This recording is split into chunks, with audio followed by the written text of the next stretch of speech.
Buendia, Hotep, Kamusta.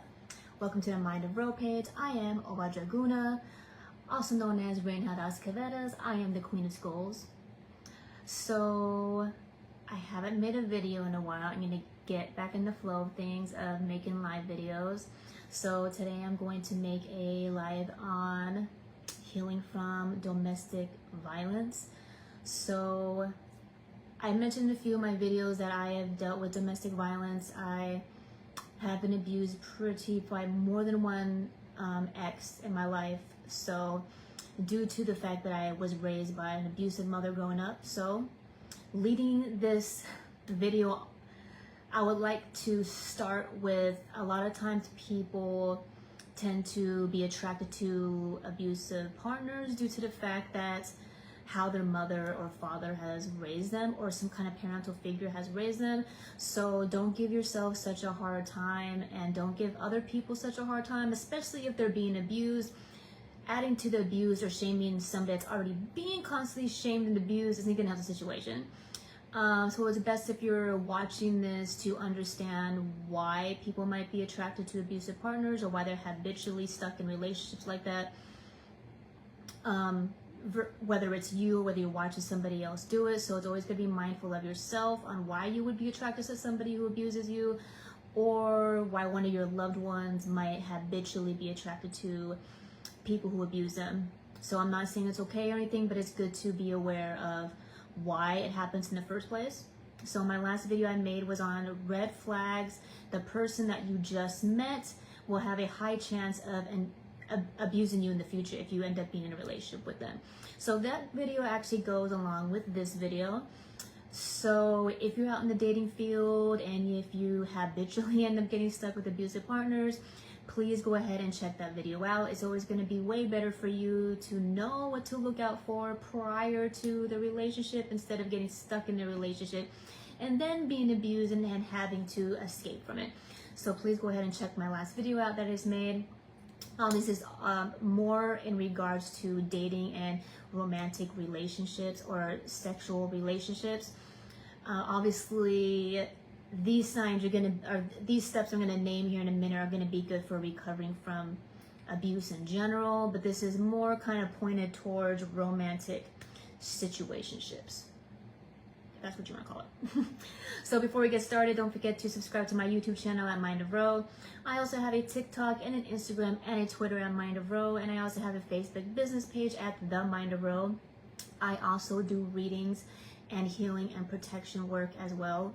So if you would like to get a reading done, go ahead and private message me on Instagram or my Facebook page, or set an appointment up with me. I am now offering $5 yes and no questions. I typically only do in-depth readings, but I just decided recently, because I've had a lot of people kind of ask me about yes and no questions, so I'm gonna start offering them.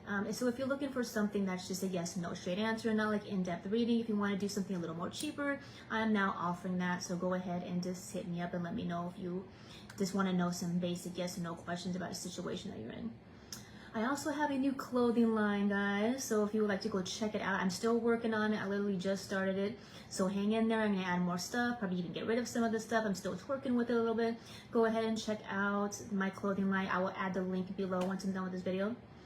So moving on, number one, when it comes to healing from domestic violence, I'd have to say ensure safety, of course, because I mean, you can't really heal from domestic violence if you're still in a domestic violence relationship.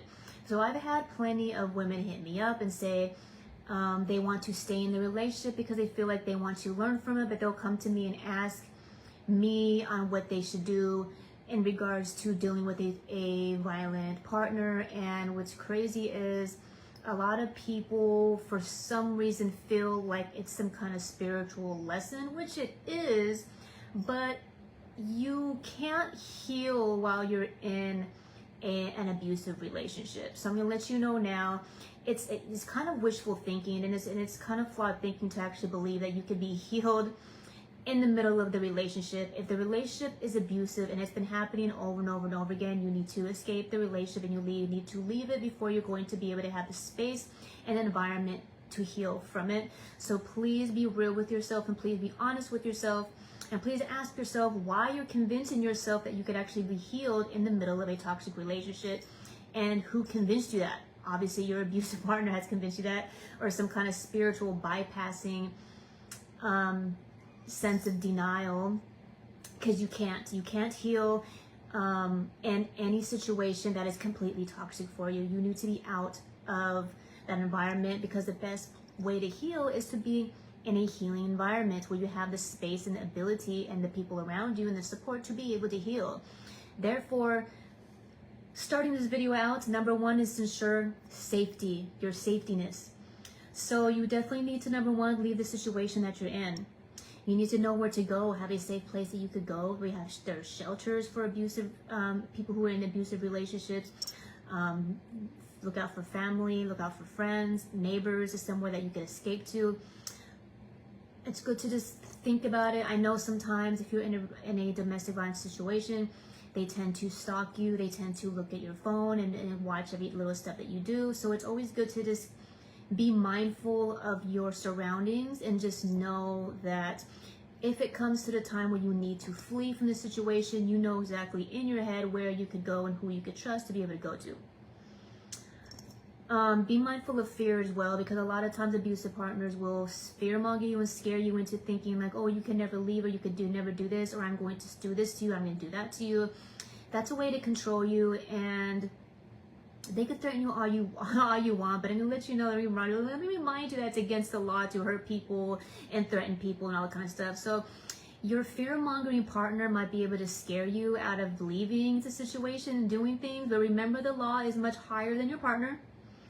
And I know that abusive partners are really good at really freaking you out and convincing you that if you leave, they have all the power in the world to do whatever they want. But I'm going to let you know and remind you that they really don't. And I know some of you who are watching this who may be in domestic violence situations, like, no, they really will do this, and they will do this, and they will do that. That's what cops are for. You know, I'm not a big cop caller, but in situations like that, anybody who's threatening like that deserves to do some time.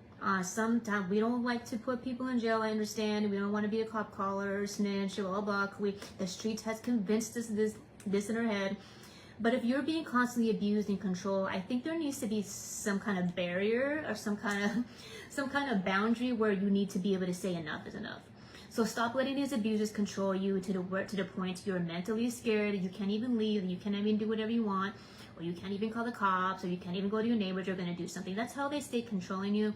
So I just want to remind you all that everybody who's been in an abusive relationship has dealt with the same exact thing. Everybody has been fear-mongered, everybody has been there, and eventually every person who wanted to escape was able to. Obviously, I can't say all, but a lot of times, depending on the situation, you can escape if you're smart enough, or if you're mindful enough, if you are very aware of your surroundings. There's always an escape route. Number two is seek support around you. Sometimes maybe you have a neighbor you could talk to, some family, or as soon as you go to a family get-together, you could kind of go to the back room and kind of mention the situation to somebody. Reaching out to people who may have your experience that you're going through, so they know how to escape a situation like that. That's definitely going to be very important for you to have support. In abusive relationships, they tend to isolate you from loved ones, so you're not able to contact anybody.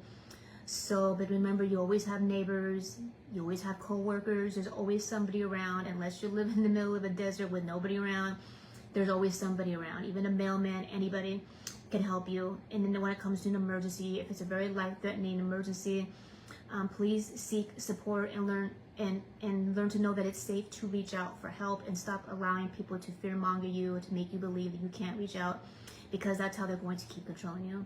The next one, number three, is professional help. Counselors. If you work somewhere, a lot of times there's human resources. A majority of jobs have human resources that can help you. Maybe there's even security that lives on that patrols your property that you can speak to protect you.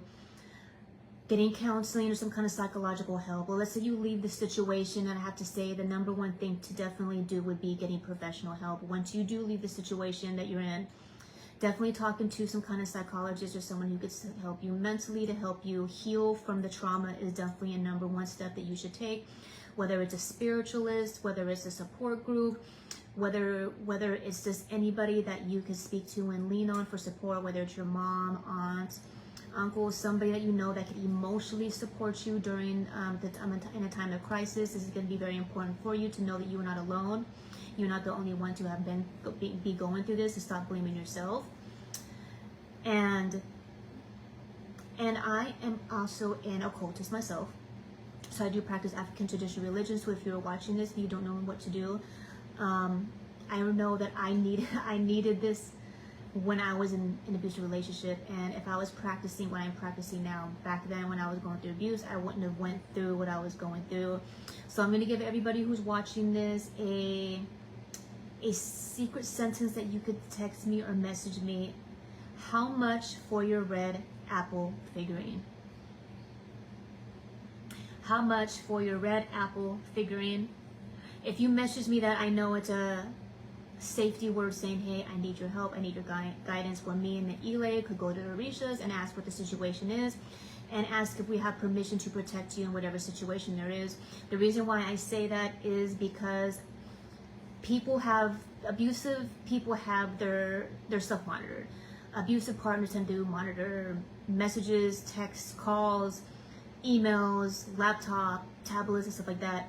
This way, whoever it is you're dealing with isn't going to know that you're trying to reach out. And the reason why I say that, I say red apple, is because if you think about the red apple, you think about the poisonous apple that Snow White was convinced to eat. That's why I use red apple, because I do practice the occult.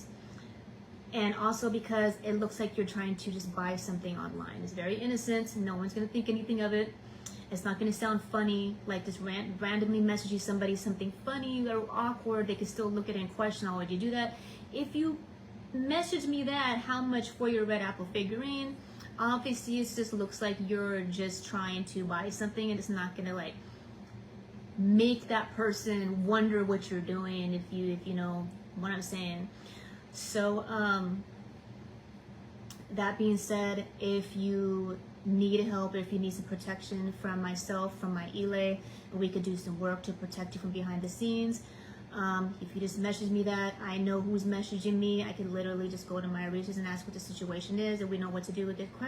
The conversation doesn't need to go on and on and on and on. I'm psychic, my Ile is full of psychics. We know what's going on simply by divining and asking Ifa. So I just want to let you know I am somebody who could help you, who could protect you in situations like that. For more details, you can message me. Obviously, if you're in a really bad, hot situation, you can't. So I don't expect it. But moving on, I would like to say that because I needed help when I was in situations like that, and I didn't know what to do, and I didn't know who to go to, how to do it, and when I was being controlled and stuff. So I wanted to offer that to people out there who need help, and to give you some kind of safety net or some kind of sentence to say to me if you need help. Because I know that when I was in situations that I wish I had that, and I wish I had somebody there behind the scenes helping me, knowing that they can help me, you know. So my next one, number 4, is going to be create a plan. As in, if you're going to escape a situation, or if you're already out of the situation, you need to have some kind of plan. Because obviously they're not just going to let you go. Obviously, abusive people are very controlling. They don't want to let you free. They want to control everything that you do. So it's always good to have emergency numbers, a specific place that you know that you could go to, and for you to mentally just have the steps to emergency when it's time for you to go. Obviously, if you're in an abusive relationship, you can't really write things down. So like I said earlier, it's good to have it kind of in your head and be ready. So when it comes time for you to be able to leave, you know exactly where you're going to go, who you're going to contact, where is it safe for you to go.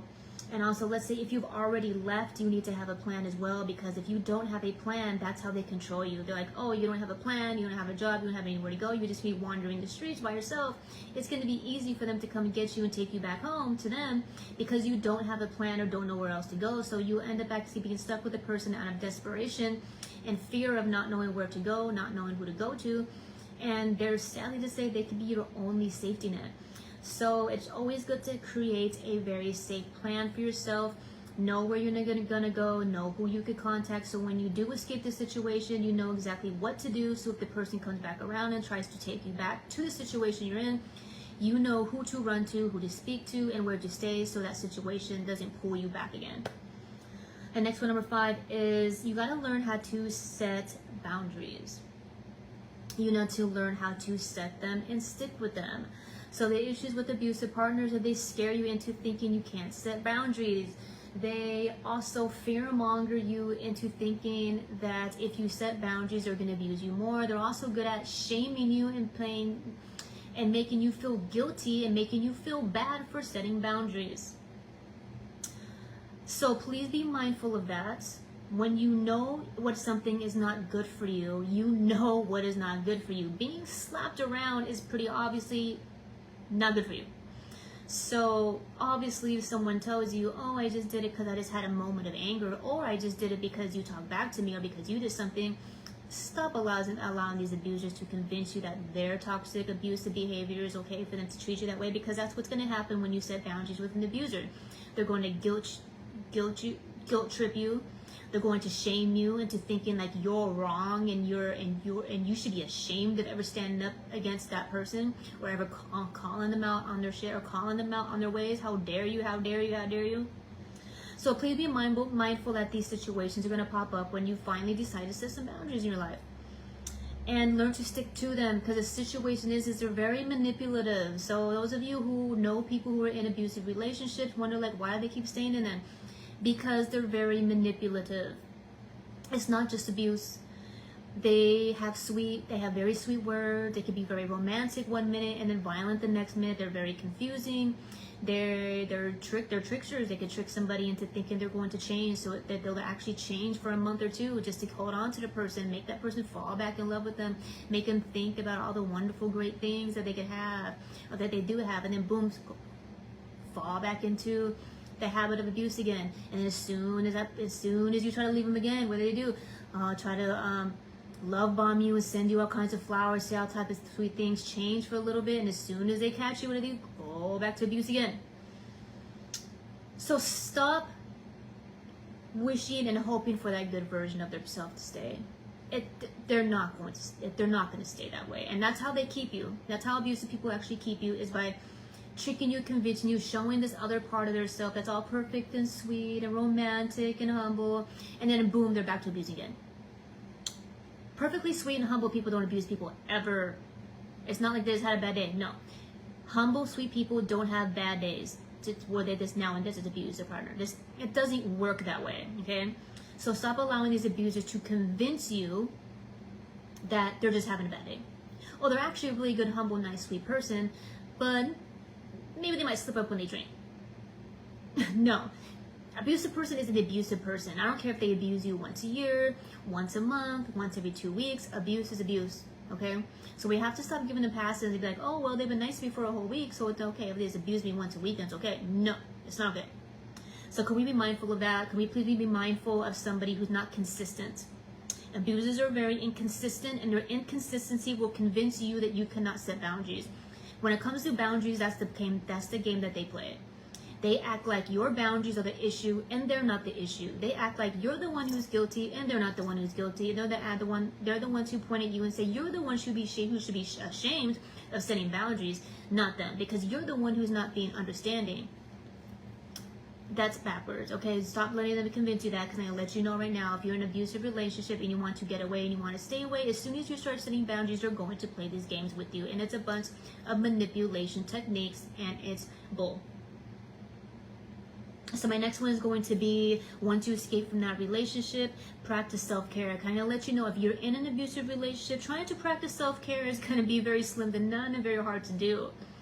So if you cannot do self-care in your relationship, because they're always hogging up your time, they're always making you feel guilty, they're always shaming you, they're always abusing you, and as soon as you feel like you took a bubble bath and feel better, as soon as you come out the bath, here they are abusing you again, putting all that darkness back on you. You can't practice self-care in an abusive relationship. It's not gonna happen. So be mindful of that. So I think that we tend to trick ourselves sometimes, because we get manipulated by that little moment of sweetness that we might get from the abusive partner. So we'll go do something like, oh, I'm going to self-care, take care of myself. And if I feel triggered by that abusive person, I'm the one who's the issue. You're not the one that's the issue. That's the person who's abusing you is the issue. So when I say self-care, I'm talking about once you leave the relationship, once you're out of the relationship, we're going to now step into healing from domestic violence. You need to take care of yourself, because when you're in a domestic violence situationship, you can't take care of yourself. You can't be happy. You can't even dress the way you want to dress. You can't even feel good in general. You're mentally scattered. You're emotionally distraught. It's really hard to take care of yourself. So once you get out of the relationship, those feelings and those emotions and the mind chatter is going to be kind of with you for a little bit. Don't give yourself a hard time. Don't expect yourself to just bounce back into happiness as soon as you're done with a relationship like that, because it's trauma. You've been traumatized, and it takes a while to get all that gunk off of you from that person. So number one steps is, once you escape the situation, is definitely to practice self-care, take baths, meditate, exercise, get back into your hobbies, etc. I did make a video a long time ago about nourishing yourself and taking your power back after trauma. And I think that you should check this out if you are leaving a domestic violence situationship, because when you're that distraught after being abused, even after you leave the situation, we have been shamed for so long with that person that we even feel ashamed to even find happiness after you leave the relationship. And we need to get rid of that. So I say the first thing to do is to do your best to hop. Yeah, obviously you can't do it right away, but at least step into something that's going to help you take your power back and take your joy back. Whether it's getting back into a hobby that you left while you were with that person, whether it's traveling, whether it's getting back in the gym, whether it's making your shakes, smoothies, whatever it is that you used to do prior to being abused, or what you wish you could be doing while you're being abused, but you couldn't because you're too busy being traumatized by the person you're with. Take baths, take herbal baths. I also have a whole video on herbal baths, different things you could bathe in that promotes different kind of energies. I definitely promote baths. Or really good spiritual baths are great, because it changes your frequency. It changes the spirit that lives within your body, so that could help facilitate changing the energy in your physical body.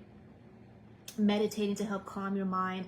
Obviously, I know that when you first get out of a very traumatic situation, it's very hard to meditate because you don't want to be with your thoughts at that time. So I don't say do it right away. I always suggest that if you're scared to meditate after that kind of trauma because you don't want to be with it, I would say start with just doing mantra meditation, just chants, just doing affirmations and focusing on an affirmation repeatedly over and over and over again. Like, I am joy, I find happiness, I choose. When I left my abusive relationship years ago, my number one affirmation for me was I choose happiness, and it helped me a lot because I had to choose happiness after that situation. That I was not going to be miserable. I was not going to allow that person to control my mind and my emotions for the rest of my life.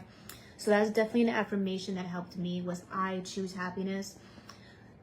I wouldn't suggest to jump into trying to still your mind or calm your mind or be one with your thoughts right after something so traumatic, because it can make you feel, sometimes it depends on you, or maybe you won't be, but I know how it feels to leave an abusive situation. So I know for myself, if I jumped into calming my mind after that situation, I would be completely traumatized and feel like I'm revisiting the situation by trying to be one with my thoughts and hearing the chatter. So I would suggest starting with just mantras and chants and affirmations and repeating those and focusing on those over and over again to help you kind of clear your mind. And then when you're ready, then focusing on just your breath, and then viewing your thoughts as they go in and out like clouds. But I would say definitely focus on some kind of quote first, just to help kind of calm the thoughts down in your mind. Would be a good way to start. My next one would be number 7. It's definitely very, very, very important to educate yourself on abuse, because if you do not educate yourself on abuse, you're going to jump right into the same relationship because you don't know the red flags. So that's why I said earlier, please look at my video that I just made. My last video was on red flags. That person you just met will end up abusing you. Please look at that video so you can be mindful when you meet somebody. And also I have a video on gaslighting. I have all kinds of videos on manipulation. Is somebody emotionally manipulating you? These are good things to be able to be mindful of. So when you do decide to go back into the dating field, I would suggest please know these things before going back out again and looking for somebody. Because if you don't know these things, abusers know you don't know these things and they will abuse you again. So I would suggest studying gaslighting, manipulation techniques, not only mental manipulation techniques, but emotional controlling techniques, red flags of abusive behavior, and love bombing. These are going to be the most common things that I would definitely suggest for you to look up and to research and dig into. Also narcissism, signs of a sociopath. These are things that to look out for and be very educated on. So when you do meet somebody in the dating field, you're like, nope, I already know what you into. I already know what you're doing. Because if you don't know these things, you're gonna go right back into it. And it's crazy because a lot of people assume that people are with manipulative people or abusive people because they don't feel like they deserve more, which that can be one reason. But another main reason is also because some people just don't know. Some people just have no idea what are manipulation techniques, what are all these red flags. Some people just honestly, no one ever taught them. No one didn't teach them that growing up. No one ever educated them. They never read a book. They never learned. We don't learn this stuff from school, you know, unless you specifically take psychology or something, or, you know, some kind of course that will specifically teach you that kind of stuff. So honestly, a lot of people just honestly just don't know. A lot of people have no idea they're being manipulated. A lot of people have no idea people are playing games. A lot of people don't even know they're doing it themselves. So not only by you reading up on these things will you be mindful of other people doing it, but you would actually be mindful of yourself doing it. Because sometimes we could be subconsciously have bad habits ourselves, and we're not mindful of it. Therefore, we will subconsciously think that we deserve to be abused because we're not mindful of our own behavior. We're not mindful of how we talk to people. We're not mindful of how we react to people, and we're not mindful of how we are subconsciously manipulative to people. So we might subconsciously attract somebody who treats us the same way. I'm not saying it's okay to be abused. I'm not saying it's okay for anybody to abuse anybody. I'm not saying that. But sometimes we could subconsciously attract an abusive partner because we are that way at some level. So when you read about these things, not only will you learn to be able to spot them in other people, but for you to realize things that you're doing that could attract somebody to you, or things that you could be doing that could be keeping a healthy relationship away from you. So I also made a video on attachment theories as well. Or attachment styles, excuse me. So please check that video out where I explain do you have attachment issues? Because if you are constantly habitually dating, he's my baby, if you are habitually dating abusive people, you do have attachment issues. And it's going to be good for you to be mindful of what those attachment issues are, whether you're an anxious attached person, whether you're an avoidant or a mixture of certain ones. It's good to know what you are so you could be mindful of your own habits and why you are attracting specific people into your life, or why you are attracted to specific people in your life. Like, for example, emotionally unavailable people. The only way you're going to be mindful of why that's happening is if you know your own personal attachment style. So please go online and look up attachment style, take tests. There's a lot of free quizzes you could take online. You could simply ask, what is my attachment style? Figure out what it is, do some research, read on it. So the next time you decide to be out there in the dating field again, you can be mindful of who you're picking and what kind of attachment style they have, and why are you doing what you're doing, and why you're in a habitual cycle of being with abusive people, and why are you stuck in some kind of toxic story that plays over and over and over again. So I also have a video that I made on leaving toxic cycles, because if you're always in abusive relationships, from relationship to relationship that's abusive, then that means you're in a toxic cycle, and we have to be accountable for that. So please check that video out on leaving toxic cycles as well.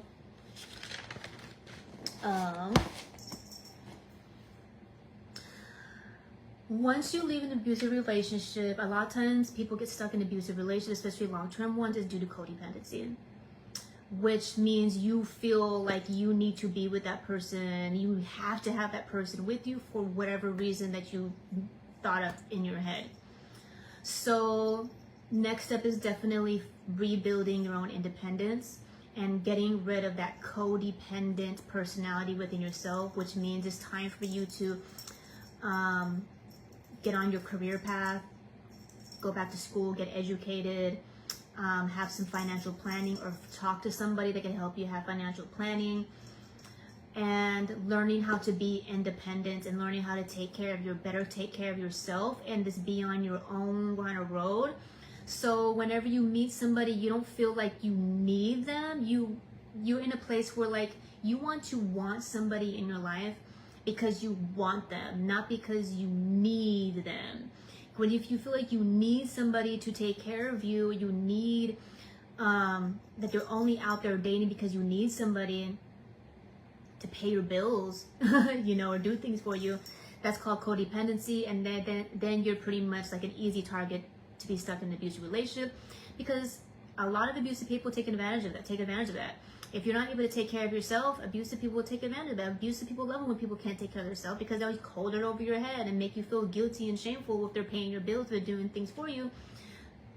Then you have to do everything they say because they're doing everything for you. So once you leave a relationship like that, it's time to really get career focused and and school focused and getting your finances together. Or at least going back to a safe place. Like if you're really young, go back home, go back to your parents and have your parents take care of you. And so you don't have to worry about having another person who's going to control you and abuse you to take care of you. And I didn't make a video on this whole like being, obviously I made a video recently about the sex war, about like the whole toxicity of, I want to be an independent woman, blah, blah. There's nothing wrong with being an independent woman as long as it's not making you toxic. Because we gotta understand that the reason why a lot of women end up going in the career field, also because we should have the same rights as men when it comes to that kind of stuff. But I've noticed habitually that a lot of women will kind of use it as a ploy to use it as a way to be bitter about it, if that makes any sense. Like, I'm an independent woman, I take care of myself. Yes, you should be able to take care of yourself, but when I talk about find your independence, find a balance. Like, yes, find your career, get educated, take care of yourself, but please don't be one of those women who become completely toxic and impossible to date because you're career focused and educated, if that makes any sense. So you don't want to become the abuser yourself because you became like successful or educated. You know what I'm saying? So when I say find your path when it comes to your career, your goals and stuff like that, your professional place that you want to be at, the issue with I've noticed from women who've been abused, they'll go from being completely humble and abused to being completely like really, really extra independent and emotionally closed off. So that's not being in a place of healing. Obviously, there might be a period of time where you feel that way. Because you're like, well, the last time I wasn't able to take care of myself, I was stuck in an abusive relationship, and he abused me, and he took advantage of me and controlled me because I wasn't taking care of myself. So now I'm going to be this strong-willed woman who can never be here, never abused, and never controlled, because now I have my own career, now I have my own money. Which is good that you have that. But I want to really mention the toxicity part of going too far with it. As me being a woman and independent myself, well, now I'm in a relationship, but I did just come from Seattle, where I was like living by myself, being an independent woman, being single and independent and all that woman stuff, which is great, for me for a while. But something I did have to learn from myself when I reached that point is I had to learn to not allow it to make me bitter and hard to be with, because everything has to be my way.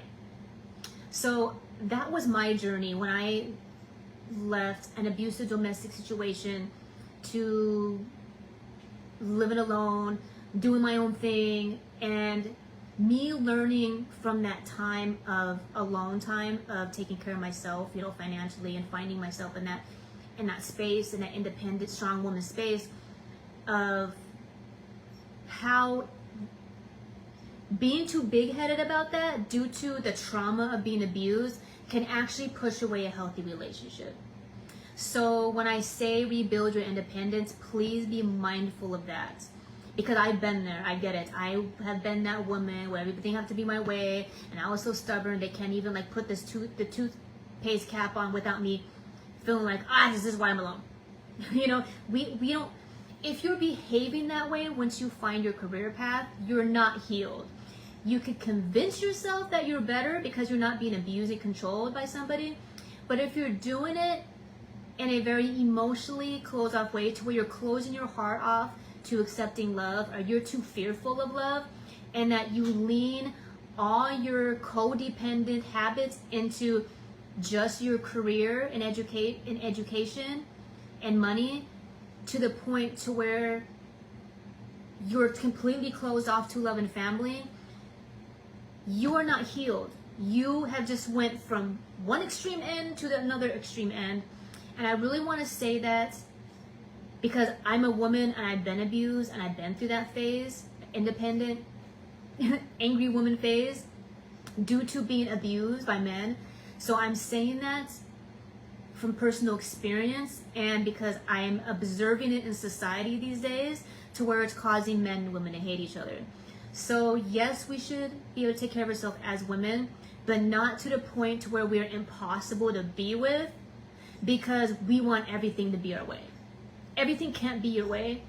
So if you're in that stage right now as a woman, I have to say, you got to really look at yourself and ask yourself if that's really serving you, or if you're doing it out of confidence, or are you doing it out of fear of love or fear of being hurt? So my next one, number 9, is join support groups, because you need to know that you're not alone. Because something I've dealt with when I escaped domestic violence, I've had people blame me and say, well, I just feel like I deserved it, and it's my fault, and I like a-holes, and blah, blah, blah. Constantly adding more shame on top of me trying to heal from the trauma that I endured from the last person who beat the crap out of me. You know, that doesn't help at all. That doesn't help us. So please find support. Find people who understand what it's like to be in a domestic violence situation and escaping it and trying to heal from those wounds. It's not easy. It's not easy at all. And people who've never been through it aren't going to understand you. They're just not going to get it.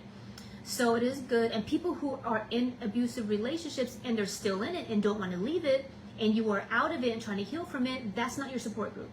Your support group are people who has been through it and has escaped it and has bettered themselves and have become better after. Not become toxic, not became a bitter person, not still in not still in abusive relationships, not went to drugs and alcoholism. Those aren't your support groups. Your support groups are people who have overcame it and became better and stronger and open-hearted and people who have healed from it. So please be mindful when I say find support groups, because a lot of people will be like, oh, this person understands me, but they're still, don't take advice from a person who's still in an abusive relationship and can't escape it. Last person you should be speaking to, okay? Don't get advice from people who has never been through a relationship and they're constantly judging you. It's your fault. Blah, blah. You have dealt with this enough by the abuser. You don't need to be around people who are doing that to you and adding shame and guilt to you. You don't need that. It's not what you need when you're healing from it. So please be mindful of picking your support group. There's plenty of support groups online that you can find for free. There's plenty of support groups you can find through your state, whatever state you live in. That's through like their healthcare services. Through your doctors. It's all kinds of places you go with support groups, or just simply just reaching out to people on your own and meeting people. You know, you'd be surprised how many people has been in abusive relationships and overcame them, became better. There's a lot out there. You probably could run into them randomly at the store or something, you know, just random people you meet. So please find a support group. Please surround yourself with people who support you, not judge you, not shame you. not want to pull you back to that life, not want to convince you to be bitter about it. You're supposed to be growing better, not bitter, when you leave a relationship, a situationship like that. So please do not hang out with bitter people who hate men and women. They're not helping you, okay? So this, when I say support group, please be really mindful who you're choosing to support you. Or sometimes some people can make it worse. And we want to be at a place of healing and being better, not being bitter. So next one is number 10, is set goals for yourself. Once you're out of the relationship, you need to have some kind of goals. That's going to, I don't want to use the word distract, because I don't want to distract you from what happened, but it is going to help you kind of get your mind off the past and look forward. Because a lot of time when you go through abuse, a lot of trauma, we tend to constantly replay that trauma over and over and over and over again. And we don't want you doing that. That's not good for you. You don't want to keep reliving it, keep having PTSD, keep crying, keep going through things, because you're replaying, you're pushing the replay button in your head over and over again. So the best way to keep that from happening is to find something else to focus on, which is like focus on your goals, focus on areas within yourself that you want to work on, focus on things in your life in general that you want to improve on, whether it's your home, whether it's your relationship with your children or your family, whether it's the way you feel about your body, how you feel when you look in the mirror. The reason why I say that is because when you're leaving this domestic situation, you tend to look at yourself in really bad, negative ways. Like you think you're ugly, you think you're fat, you start being ashamed of yourself, because you're never going to be attractive, you're never going to be good enough when you're with an abusive person. So be mindful of these things and don't dwell on them. So that's why I say work on yourself, be mindful of these thoughts that are being rewind. You're pushing rewind over and over again. You keep hearing your abuser's words in your head over and over again, or a scene that you went through with that person over and over again. It's good to focus on your goals and be looking forward and not backwards. And the only way you're going to do that if you focus on what you want for your future, whether you want to travel, whether you want to own a home, whether you want to own a business, whether you want to work on your exercising schedule, whatever it is. It's going to be good for you to focus on those things so that you're not always bouncing your mind back to the past and replaying the trauma over and over and over again.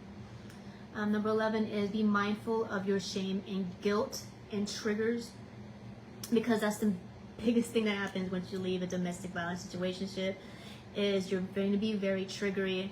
I've been there, I get it. Very sensitive to other people's energies, being very sensitive to other people habitually doing things that remind you of your ex-partner that did certain things that hurt you, and being mindful of shame and guilt that your partner used to always embed into you all the time. Like I said earlier, how you feel about yourself when you look in the mirror due to how your abusive partner used to treat you and make you feel about yourself. These are things we need to be mindful of, because sometimes we could stuff them in the back of our head and it subconsciously controls our life, which means we don't feel like we're deserving of happiness, we're not deserving of joy, we don't deserve health or whatever it is.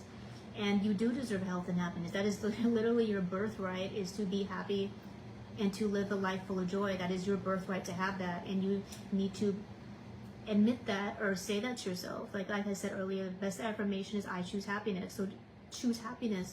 So something I realized when I was doing a lot of my healing, when I was living by myself, is realizing that a lot of the shame that we have within ourselves, it doesn't even belong to us. Like when you're dealing with an abusive person, they constantly put shame in you that they're ashamed of themselves, and they convince you that it's something you should be ashamed of. Like, why should you be ashamed that they're abusing you? Why should you hold on to their shame? If someone's abusing you, it's obviously because they're ashamed and guilty of something themselves, and they're trying to put all that shame and guilt and darkness onto you so they don't have to hold on to it themselves. So they convince you to hold on to it. So something that I did was I meditated. I sat alone in my bed multiple times I did this, where I sat there and I thought about the things that I was ashamed of. And I asked myself, where did I get this from? Was it my mom who convinced me this? Was it one of my exes? Where did this shame and guilt come from? And you know something that I realized when I really actually sat and thought about those shames and really traced it backwards to think about, when was the first time I felt this way, or who was the first person who put this on me, or what was the last time When was the last time I felt this way? And who was embedding this into my mind? When I asked myself these things, I realized that a lot of the shame and guilt that I had didn't even belong to me. It belonged to my mom. It belonged to my dad. It belonged to maybe some of my siblings. It belonged to a lot of exes. A lot of it, not all of it, some of it belonged to me. But a lot of it actually belonged to abusers. And it didn't even belong to me. Which made my healing process a lot easier when I realized what belonged to me and what didn't belong to me. I had to separate those ideologies and realize what was really mine and what wasn't. When you realize how much stuff was pinned onto you that had nothing to do with you, and then you only realize you only have this much stuff you actually have to work on versus this amount of stuff that you have to work on, it makes your healing journey a lot easier. So from my personal experience, I definitely would say start out with being mindful of your shame and your guilt and your triggers, because you don't want to become the abuser. Because a lot of times what happens is when we're being constantly abused by people, we tend to copy them and we tend to do these things that they did to other people, and then that's when you get back in the cycle of abuse and then attract another abuser because you were subconsciously doing it yourself to try to make up for the shame and guilt or anger and resentment that you have towards the last one that you were with. So be mindful of your shame, be mindful of your guilt, and be mindful of your triggers. And triggers are really big because that's where you know you need to heal. If you're constantly triggering or freaking out about certain things, either A, it's because the person really is doing things that's not okay and you're just not brave enough to speak up on it, or B, you're just triggering and you're making some scenarios up in your head and it's not really happening, or it could be a little bit of both. So it's going to be really good to be mindful of triggers. That's why I went back earlier, being really mindful of manipulation techniques, love bombing, emotional control tactics that other people use and whatnot. So when these things happen, you're not blaming yourself and shaming yourself for being triggered. You actually can hold that person accountable for treating you a certain way or talking to you a certain way that you don't like. So be mindful of your triggers. Don't put all blame on other people, because sometimes once you get out of an abusive relationship, it's normal to be very triggery and be very sensitive to things that's happening around you. And it's not always necessarily because you have a right to behave that way. It's sometimes because you're just in a you're in a fear-based position or guarded type of frequency that you're dealing with because you don't want to be abused again and you're protecting yourself. So that's this. When you get out of abusive relationship, this is actually when you're going to start to really learn who are really your friends and who aren't, because you will be hyper vigilant to people saying things or doing things that make you uncomfortable. And you shouldn't be ashamed of saying, hey, I don't like the way that's making me feel. It's not okay for you to scream and yell and cuss them out. That's why I was saying you need to be mindful of your triggers and be mindful of how you're reacting to people. If you can't be calm and speak to people, that's why a lot of times it's going to be good to spend a lot of time with yourself until you learn how to be able to respond without reacting to people when people communicate or talk to you, or when just around you, being around other human beings in general. So my next one is, please be patient and kind with yourself and celebrate your growth. If you left the situation, you should celebrate just that, because leaving abusive situationships is not easy. It could be very hard to do and very scary to do, especially if you've been with the person for many, many years and when you're not working and you have kids together, or you're married, or you have bills together and stuff like that. And obviously the longer you're with somebody, the harder it is to be able to leave that situation. And the more dangerous it is, the harder it can be as well, the more scary it can be. So I have to say, if you're just able to leave the situation at all, you should celebrate that. You should be happy that you were brave enough to, because a lot of people aren't. So you should be very proud of yourself if you were mindful enough and strong enough to realize it's not good for you and that you decided to leave and do what you needed to do to leave. You should be proud of yourself for that. And for anybody to not tell you that, I feel like it's kind of messed up. Because trust me, when I got out of an abusive relationship, there's plenty of people who try to guilt and shame me, and which was adding to a problem, So I'd have to say, if you escaped a domestic violence situation, good for you. You should be very happy and you should celebrate the fact that you're free. and that you're safe. You should. Don't let anybody convince you otherwise. I'm happy for you.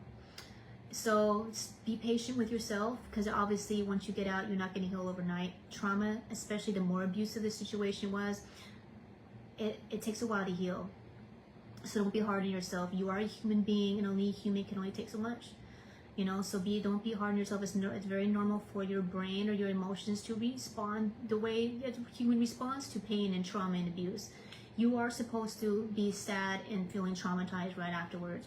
If you're not feeling anything right afterwards, you're probably stuffing it down into the bottom pits of your stomach and not processing it the way you're supposed to process it. So it's okay to feel. It's okay to feel angry. It's okay to feel sad. It's okay to feel scared. It's okay to feel anxious. It's okay to be scared of love. It's at first, once you get out of this situation, it is normal to feel these ways. So don't give yourself a hard time.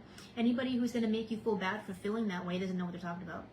So be patient with yourself and be kind with yourself and love yourself and nourish the inner child within yourself that deserves to be safe, that deserves to be comforted, that deserves to be loved, that deserves to be happy. Allow yourself to comfort that part of yourself, and allow others around you that will surround you and help you comfort you as well. Good for you for escaping. So my next one is, be aware of why you're choosing abusive people, or why you have chosen an abusive person at all. Sometimes it's really hard to admit that we are the perfect person for an abusive person. And this is when I say, this is the part of yourself that you got to admit that we can't play victim. I'm not saying we should victim blame. I'm not, because obviously we shouldn't be abused. This is not okay. They need to be held accountable for their actions. 100%, definitely.